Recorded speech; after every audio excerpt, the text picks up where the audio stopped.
I'm sure we'll be fine, whether the mic works. It works. Okay.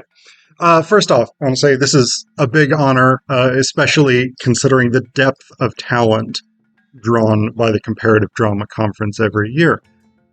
So my paper was entitled Ubuntu Theatre, Building a Human World in Yael Farber's Molora. For those of you interested, it was published in MLA in, I think, May 2022. This is a brief summary. Yael Farber's 2003 play Molora blends the Oresteia, South Africa's Truth and Reconciliation Commission, and Xhosa folk singing to produce an aspirational vision for an equitable post-apartheid South Africa. This blending draws on Ubuntu ethics, the living philosophy that subjects only become properly human through their interaction with others and a commitment to making the world better. Molora creates a theatrical space in which disparate cultural forms become mutually supportive material collaboratively resisting oppression. The heteroglossic intertextuality of Farber's play presents audiences or readers with ancient Greek, traditional South African, and modern South African material simultaneously. Audiences encounter these performance elements as organically intertwined, absent potential hierarchies of race, nationality, or imperial power. Farber's revision to the Oresteia plotline privileges humane community because the chorus of Xhosa women collectively introduce order and justice. The chorus protects Electra and Orestes from violence and offers them, as well as Clytemnestra, the chance to return to a human community through forgiveness and the renunciation of violence, and this is precisely Ubuntu's aspiration. Farber's play intertextually organizes her three major sources, Greek tragedy, the TRC, and Xhosa folk singing. Most prominent among her Attic sources, Aeschylus's Oresteia dramatizes the transition from a society ruled by violence and feuding to a society ordered by the rule of law. The opening portion of Molora focuses on the conflict between the white Clytemnestra and the black Electra. As in the Oresteia, Orestes returns from exile to wreak his revenge. However, unlike in the source text, the children do not kill Clytemnestra. As Farber said, in the actual classic, Electra and her brother kill their mother, but that isn't what happened in this country ultimately. So in the moment that he is going to kill her, the women who are the chorus, who are just ordinary people from South Africa, stop and pray and praise the courage of the children to overcome the impulse to avenge themselves. Probably the two most powerful gestures in the play are when the chorus embraces Electra as she charges at her mother, and when Orestes and Electra lift Clytemnestra to her feet.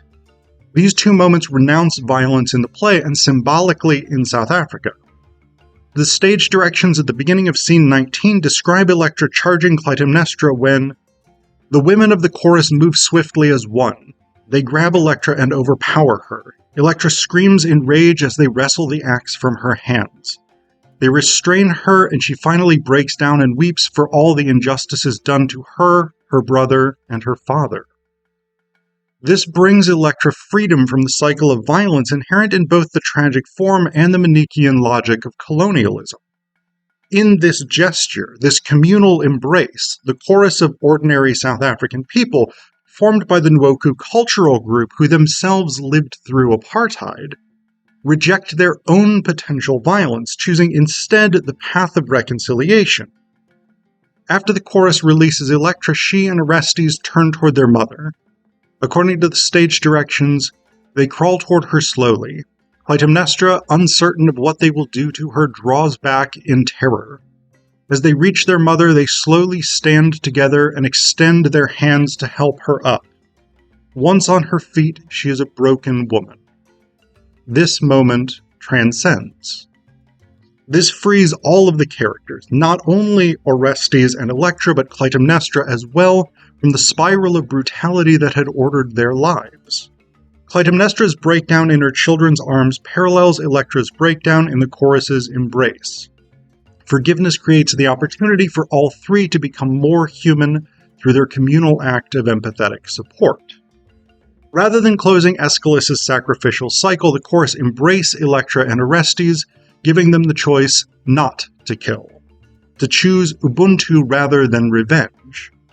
Ubuntu emphasizes the importance of human interconnectedness, and Molora exemplifies the possibilities of Ubuntu by blending Aeschylus's Oresteia with Hossa cultural songs, performance, and language, and with the TRC's theatrical culture, which in the interests of having only 5 minutes, I'm not going to talk more about, but it's in the essay if you want to read it.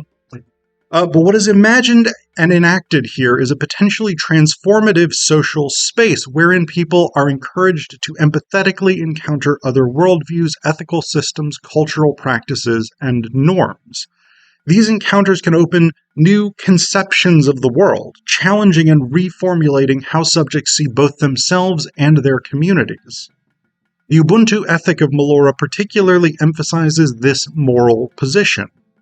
Farber's play encourages human togetherness rooted in an ethical awareness of our connections with and responsibility to others, both to treat other people kindly and to actively try to make the world more just and equitable. Again, thank you for this honor.